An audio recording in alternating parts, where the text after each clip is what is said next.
제로 콜라를 만큼 몸에 안 좋은 건 없다. 근데 그냥 콜라를 드신 게 낫다. 제가 커피도 디카페인 드실 거면 그냥 커피 드셔라. 화학적인 걸 인위적으로 틀어버리니까 우유도 똑같고요. 단백질 변성이 일어난다. 네 번째 간헐적 단식이 점심시간 전까지 커피를 포함한 가공식품은 일절 먹지 않는다. 점심시간 이후에 먹어도 된다는 얘기인 건가요? 그렇죠. 커피를 하루 한 잔까지 가이드라인이 정해졌잖아요. 네. 카페인 성분 때문에 대표적으로 그렇죠. 그래서 저는 하루에 한 잔만 드실 수 있는 분들은 드시라고 해요. 원장님 정말 저는 하루 한 잔. 그거까지 안 먹고 살 수는 없으니까. 거기까지는. 믹스 커피 안 먹으면 정말 스트레스 그럼 먹어야죠. 근데 내가 이 한 잔에서 못 그치고 세 잔, 네 잔, 특히나 뭐 스타벅스에서 파는 이렇게 큰 걸로 한 잔이 아닙니다.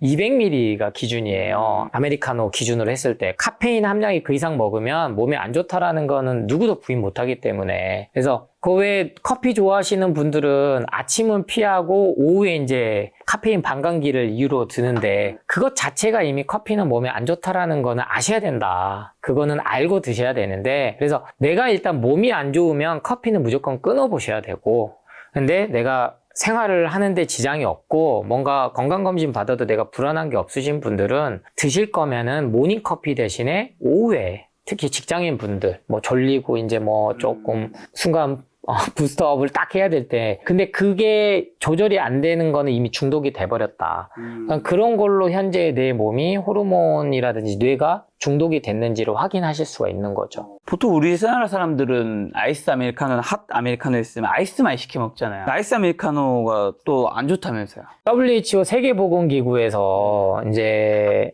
식도암을 발생시키는 것 중에 65도씨 이상 뜨거운 음료 먹으면 녹차 뭐부터 해서 그 기사가 대대적으로 나오기 시작하면서요, 아이스 판매율이 급증했습니다. 그럼 반대적으로 아이스 아메리카노를 먹었을 때는 몸에 좋냐, 우리 체온이 36.5도에서 37.5도를 유지하는 이 항상성이 가장 큰 면역 작용인데 35도가 떨어지면 암세포가 가장 활발해진다는 것까지 확인이 됐단 말이에요.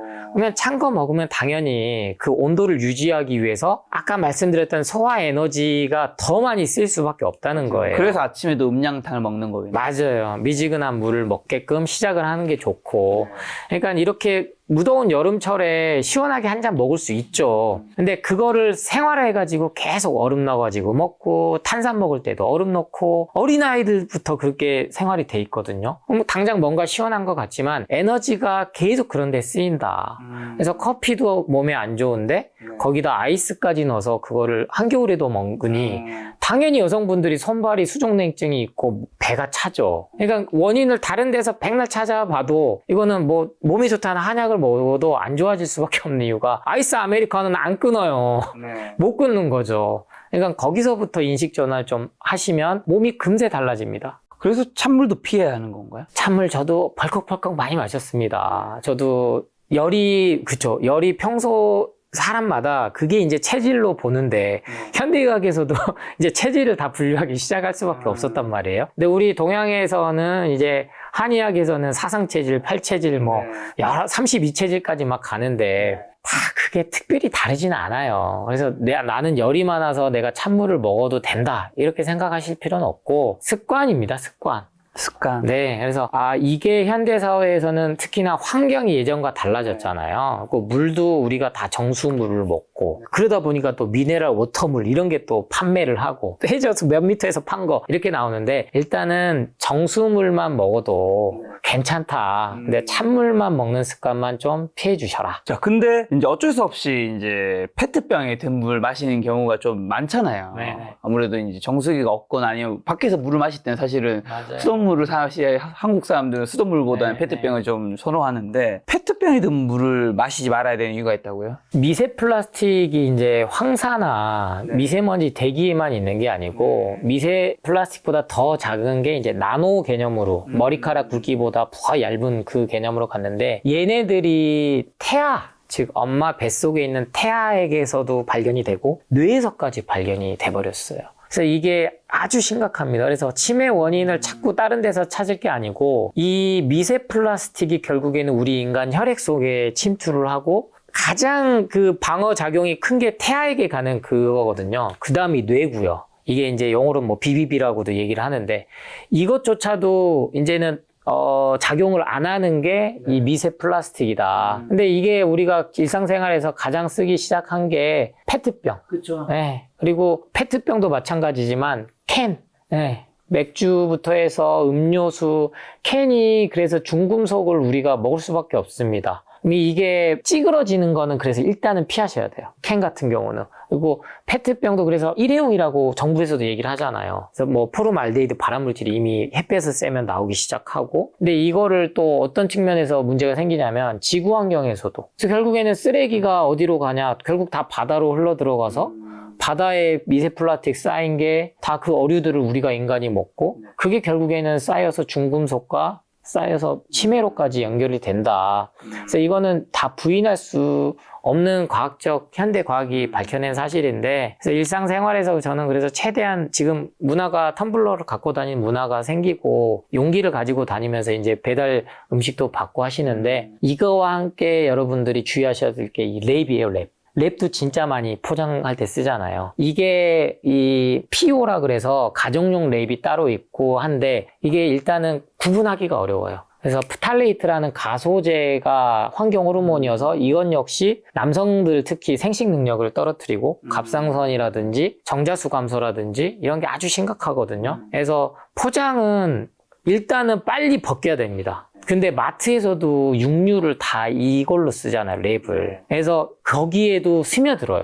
그래서 육류 소비도 육류 자체도 문제지만 이 포장하는 그 플라스틱과 랩에서 모두 발생하는 환경 호르몬이 우리 몸을 갖다 점점점 아프게 만든다. 그거를 꼭 주의를 하셨으면 좋겠습니다. 그럼 물을 어떻게 마셔야 되죠? 그러니까 물은 일단은 지금 유행하고 있는 환경을 위한 텀블러. 그래도 스테인레스 를 좀 이용해 주시면 되고, 이게 이제 뭐 BPA가 문제가 된다고 해서 BP 프리라고 그래서 무슨 플라스틱 나오고 했는데 BPS도 결국에는 발암 물질로 밝혀지고 있거든요. 그래서 우리 인간이 화학을 발전시키면서 나온 산물인데 결국엔 우리 인간을 죽이고 있다. 그래서 도자기, 전통 방식, 그 다음 좀 나은 게 유리, 이렇게 용기를 쓰는 방향으로 일상생활을 바꾸셔야 됩니다. 그래서 저는 암 환자들, 말기암 환자들은 그런 데서부터 뭐 샴푸부터 해가지고 쓰는 바디 샴푸, 그리고 그 먹는 물 용기까지 그런 것까지 다 바꿨을 때 우리 몸이 정화가 된다. 그러면 이제 물은 수돗물도 있고 정수기도 있잖아요. 그런 것들이 더 나은 거예요? 그래서 저는 살아있는 물을 우리가 이렇게 진짜 약수물 이제 먹기도 하고 하는데 너무 과하게 먹는 것에 집착해서, 그러니까 너무 과하게 이 물조차도 거기에 공포불안 마케팅 때문에 정말 비싼 물 사드신 분도 있고,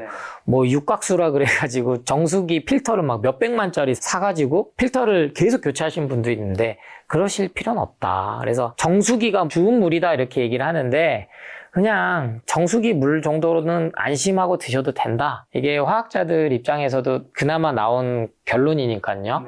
그 대신에 정말 이게 나는 그 찝찝하다 하신 분들은 수돗물, 우리나라는 그래도 상하수도가 잘 돼 있으니까 그래서 끓여서 여기에 미네랄을 내가 조금 더 기능 넣고 싶다. 그럼 보리차나 결명자 요렇게 해서 드셔주시는 거는 추천을 드려요. 근데 또 식사 도중에는 물을 마시지 않고 식후에는 입만 가볍게 헹구고 2시간 후부터 물을 마셔야 된다고 적혀 있던데. 채소 과일을 충분히 먹으면 실은 물을 따로 먹을 필요는 없습니다. 그 정도로 채소 과일에는 모든 영양소가 필수 영양소뿐만 아니라 물 수분까지도 보충이 되거든요. 근데 이게 마시는 문화가 점점점 세지면서 식전에도 뭐 물 마시면 차라리 나요. 근데 뭐 차 마신다든지 아니면 우리 애들은 탄산을 껴가지고 같이, 왜냐면 햄버거 감자튀김 먹으면은 무조건 콜라를 세트로 주니까요. 심지어 저기 맥도날드에서는 이제 양배추 파동이 일어나가지고 양사추 샐러드가 안 들어가니까 콜라를 무료로 막 준단 말이에요. 그럼 안 먹던 사람도 이게 괜히 안 먹으면 나만 손해보는 것 같잖아요. 먹을 수밖에 없는데 식간에 특히 물이나 이러한 음료수를 먹으면 당연한 거예요. 위 소화액이 묽어지고 이로 인해서 제대로 된 소화가 안 이루어지니까. 그래서 뭐 우리 몸이 이제 알칼리 산성 이 pH 지수를 막 어렵게 생각하실 필요 없고 소화액이 묽어지는 거는 물을 너무 많이 마셔도 그렇다. 그래서 뭐 2리터를 기준으로 삼으니까 또 2리터 넘게 많이 마시면 또 안 된다. 아니면은 뭐 다 2리터 마시면 몸이 안 좋다 해서 또 안 드시는 분도 있는데 내 몸이 원합니다. 분명히 수분이 부족하면. 그러면 이럴 때 저는 과일을 가장 먹는 게 좋다. 여름에는 특히 수박. 수분이 많이 포함되어 그렇죠. 있는. 근데 이 혈당 때문에 이놈의 수박을 덜덜덜 떨어서 한쪽도 못 먹게 만들어버렸단 말이에요. 드셔봐라. 아무 이상 없다. 그래서 이런 채소 과일로 우선은 채워주고, 그 다음 물을 자주 드셔주시고, 가장 피해야 될 건 에너지 드링크, 이온 음료. 이러한 애들이 수분 보충을 운동선수들은 순간은 보충을 하겠으나 일상생활에 그거를 계속 먹어서는 안 된다. 그렇게 생각을 해주시고 2리터 드시라고 해도 무방한 이유가 그래도 안 챙겨 먹어요. 물 챙겨 먹는 게 그렇게 어렵습니다. 자, 콜라 얘기해 주셔서 또 건강 신경 쓰시는 분들은 제로 콜라 먹는단 말이죠. 근데 국제암연구소에서 인공 감미료인 아스타팜을 발암 물질로 등재했다고요? 네, 약간 제로 마케팅이 지금 성공을 했어요. 지난 1, 2년 사이에. 식품업계 제로가 엄청 많이 등장했죠. 네, 그래서 제로 당류, 뭐 제로 칼로리, 그리고 뭐 심지어 숙취한 음료까지 뭐 제로. 맞아. 이제 코카콜라가 제일 먼저 시작은 했죠. 왜냐면 칼로리 공격이 많이 되고 그리고 설탕 공격이 많이 받으니까. 근데 이 인공감미료를 쓴 거는 결국에는 중독성이 강하고 그리고 달고 가장 큰 이유는 싸서. 요 세 가지 이유입니다. 그래서 아스판탐, 뭐 아세스판, 칼륨, 뭐 스테비아, 저는 올리고당도 마찬가지라고 말씀을 드리고요. 다 마찬가지예요. 인공감미료는 예전에 썼던 우리 사카린, 그 MSG 파동으로 우리가 인공조미료에 대한 논란이 많이 있었잖아요. 그거를 글루탄산 납트륨이라고 이름을 그럴싸하게 써버렸어요. MSG라고 더 이상 표기를 안 하고. 이런 게 다 일상생활에 다 들어가요. 그래서 오죽하면 이렇게 생각하셔야 돼요. 육류도 마찬가지지만 이렇게 인공감미료를 발암물질로 등재를 하겠다라고 경고를 한다는 건 아주 심각한 겁니다. 그러니까 가공육도 자살물질 위해군으로 식약처에서 경고를 할 정도면 먹으면 안 된다는 거예요. 근데 술, 담배랑 마찬가지로 이미 다 산업이 이런 걸로 돌아가는데 어떻게 못 팔게 해요? 그러니까 우리는 알려는 줬어 라고 면피하는 거죠. 대신에 반대로 이걸 파는 입장에서 마케팅을 그 아이돌들이 나와서 제로콜라 이렇게 광고 멋있게 하잖아요. 우리는 함께하는 매직을 느껴 먹게 되거든요. 저 아이돌들이 먹는데. 근데 제로콜라를 만큼 몸에 안 좋은 건 없다. 이거는 이미 밝혀졌고 마케팅에 우리가 계속 놀아날 수밖에 없고. 그래서 저는 정 콜라 드실 거면 그냥 먹어라. 그냥 콜라. 콜라와 제로 콜라 중에 제로 콜라 그래도 덜 나쁜 거 아니에요? 그러니까 그때도 제가 김장갓집이 나와서 말씀드리니까 저도 댓글 보니까 이게 뭔 소리냐, 당연히 제로콜라가 더 좋으니까 이렇게 둘 다 안 했겠지. 좋지만 그래도 콜라보다는. 근데 그냥 콜라를 드신 게 낫다.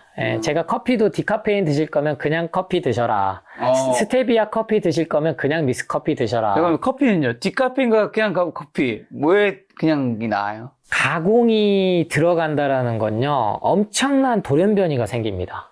특히나 이 단백질 쪽으로. 이게 이제 단백질 변성, 그 당 독소라고 명명을 했는데, 커피가 제가 유해하다라고 말씀드린 것도 뭐 구웠을 때, 볶았을 때, 태웠을 때. 그러니까 뭐 제가 커피 얘기하면 뭐 보리차는요, 현미는요, 막 이러는데, 이게 볶았을 때, 태웠을 때 나오는 균이 있어요. 모든 식품이 그렇게 나온 게 아니고. 근데 이 커피가 그게 아주 치명적이라는 게 밝혀졌다는 거예요. 그래서 아크릴 아마이드뿐만 아니고, 이거를 한 번 더 카페인을 추출해내려고 화학적인 걸 인위적으로 틀어버리니까 우유도 똑같고요. 단백질 변성이 일어난다. 그러면은 콜라도 마찬가지다. 그러니까 이게 인공감미료라는 것 자체가 제가 미세 플라스틱 중금속이랑 똑같이 우리 인간의 몸에 들어오면 나가지 않는다는 게 확인이 됐어요. 나가지 않고. 그러니까 계속 탄산 중독을 시키게 만드는 데는 기가 막힌 거죠. 지금 우유 얘기 주셔서 우리가 몸에 좋다고 믿고 완전 식품이라 또 얘기하잖아요. 네. 우유가 몸에 안 좋나요? 그러면 몸에 안 좋다면 우리 또 한 작가님은 유기농 좋아하시니까 네네. 유기농 우유는 괜찮은 건지. 그래서 우유도 우리 김작가 TV 통해서 논란이 많이 퍼졌었죠. 근데 저는요, 지금 한 1년 가까이 됐는데 요새 우리 작가님 보셨을지 모르겠어요. 서울우유에서요, 대대적으로 마케팅을 합니다. A2 우유 해가지고.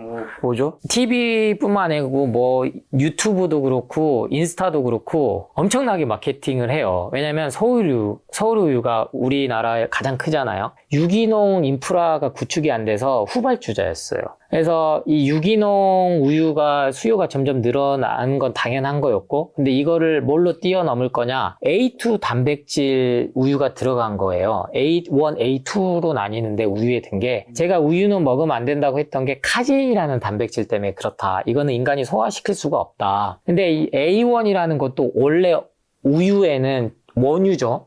없었어요. 근데 젖소가 항생제 맞고 인공 사료 먹고 안 먹어야 될 거, 즉 풀 뜯어 먹어야 될 동물이 특히나 동물성 사료를 막 줘버렸었단 말이에요. 빨리 키워야 되니까 몸짓을. 그런 거를 먹고 자라면서 A1이라는 단백질이 변형된 게 생겼어요. 근데 이거를 자기들은 분리를 하고 아니면 제거해서 A2 우유를 만들었다. 이게 제가 말씀드렸던 A2 분유의 시초입니다. A2 분유가 아주 비싸거든요. 아이들한테 이게 좋다고. 근데 우유조차도 이제 서울우유가 대대적으로 마케팅을 해주기 시작해서 저는 고마우면서 동시에 사람들은 A2 우유를 사 먹기 시작하죠. 왜? 이게 더 좋다고 생각하고 당연히 더 비싸요. 근데 저는 차라리 같은 맥락으로 이런 우유 먹지 말고 그냥 유기농 우유 먹어라. 소 방목 시켜놓고 목초 뜯어 먹고 항생제 안 맞추고. 왜 우리 어렸을 때 새똥구리 기억나시죠? 얼마나 새똥구리 그 곤충으로서 재밌게, 실제로 저는 보고 자랐으니까요. 그런데 이 새똥구리가 뭐 학계명에선 솥똥구리라고 하는데 1970년대 이후에 멸종됐어요, 우리나라에서. 그래서 심지어 어떤 풍문이 돌았냐면 이 솥똥구리 잡아오면 포상금으로 100만 원 준다는 괴담이 돌 정도로. 환경부에서 근데 이 조성을 하려고 다시 살리려고 했는데 실패했거든요. 왜 멸종됐는 줄 아세요? 솥똥구리, 새똥구리, 말 그대로 소의 똥을 먹고 똥을 다 돌돌돌돌 말아가지고 그거를 다시 자기 집으로 갖고 가는 특이한 곤충이잖아요. 소가 항생제를 주사를 맞추면서부터 똥에 그게 다 들어가면서 솥똥구리가 다 죽어버렸어요. 근데 이 소가 나오는 우유에 항생제가 안 들어가겠어요? 배변으로 밀어내고 고기에는 안 들어가겠어요? 다 들어갑니다. 그러면 그걸 먹는 우리 인간은 건강하겠어요? 솥똥구리가 죽었다는 건 엄청나게 이게 충격적인 거예요. 멸종이 될 정도로 됐다는 거는. 그러니까 우리 인간도 자연의 한 생태계 일부이기 때문에 이걸 이겨내는 데는 한계가 있다. 그래서 이걸 계속 자연 생태계 교란을 시키는 것도 문제지만 일단 우리 인간에게 안 좋다. 그래서 우유도 원래는 다 큰 성인이 먹어야 될 게 아닌데 이 원유라는 것 자체가 정말 자연에서 온 거 아닌 이상은 근데 우리가 그런 우유를 먹을 수는 없잖아요. 그러면 다 한번 변성이 되고 이 카제인이라는 게 더 안 좋아지고. 근데 더더욱 이 단백질로 제가 어려워서 A1, A2라는 말을 그동안 안 드렸는데 A1을 단백질 배제하고 A2 우유만 드세요라는 건 기존의 우유가 이미 문제가 있었다는 거를 자인하는 건데, 일반적인 우리 고객들은 마케팅에서 아까 얘기했던 제로 콜라가 더 몸엔 좋겠지 생각하듯이 A2 우유 먹으면 몸에 좋겠지라고 사 먹지 우유 자체가 문제가 있다는 인식을 못하게 만들었다는 거죠. 그럼 유기농 우유는 몸에 좋은 거예요? 유기농 우유는 그나마 근데 우유 자체 별로 안 좋게 보시는군요. 그렇죠. 왜 그것도 자연에서 젖소가 그거 짜서 먹는 건데 왜 안 좋아요? 대량으로 유통을 시켜야 되잖아요. 그러면 그때 이미 살균 멸균이 돼야 되고 그냥 바로 완전 먹을 수 있다면 좋은 거지만 그건 좋죠. 그거는 이제 순간에 보충을 하기 위해서 좋지만 근데 그 우유조차도 성인이 꾸준히 먹을 필요는 없다는 거예요. 왜냐면 우리밖에 인간 밖에 우유를 안 먹어요. 다 크고 나서. 우리 인간이 뭐 과학적으로 월등해서 이게 먹는 게 아니고 돈을 벌기 위해서 만든 식품이라는 거예요. 이거는 원래는 인간이 다 큰 성인이 먹었을 때 소화가 안 된다라는 건 이미 우유는 예전에 왜 속쓰림 우유 먹어라 이랬었잖아요. 근데 지금은 건강 정보를 정확하게 나와요. 우유는 산성화 시켜서 아침이나 저녁이나 공복에 속이 쓰릴 때 우유 먹으면 더 안 좋다라고 이제 건강 정보가 바뀌었거든요. 그 이유는 우유에 들어있는 산성화된 물질 때문이다라고 정확히 얘기를 하는데, 그러면 그거를 건강한 사람이 자꾸 먹으니까 점점점 아프다는 거죠. 그러니까 특히 아이들은 비염아토피를 유발한다라는 것까지 확인이 됐고, 가장 문제가 된 거는 우리 여성들 유방암을 가져온다. 그 연구 논문들이 이미 우유가 좋다라는 연구 논문을 뛰어넘었습니다. 근데 알려주지가 않을 뿐이죠. 그러면 우유랑 비슷한 두유는요? 두유는 몸에 좋다는 얘기, 예를 들면 무가당 두유 이런 것들은 맞아요. 몸에 좋다는 얘기 많이 하잖아요. 뭐 그릭 요거트, 유제품, 네. 그릭 요거트, 단백질 많고 뭐. 똑같아요. 그러니까 왜 변성이 또 되잖아요. 그래서 제가 두유를 집에서 만들어 드세요 이랬더니 홈쇼핑에서 지금 아까 레몬 착즙 뭐 같이 많이 지금도 팔리는 게 뭔지 아세요? 두유 제조기. 그래서 저는 정말 그 돈 버는 사람들은 정말 이런 건 따라갈 수가 없다. 근데 저는 두유 제조기 집에서 만들어 드셔라. 그러면은 화학적인 게 그러면 덜 들어가니까 두부 만드는 원리랑 같으니까. 근데 가장 좋은 건 뭔가를 찾기보다는 채소과일부터 안 드시면서 다른 뭔가 찾지 말고 채소과일부터 좀 많이 드시면서 추가로 드셔라.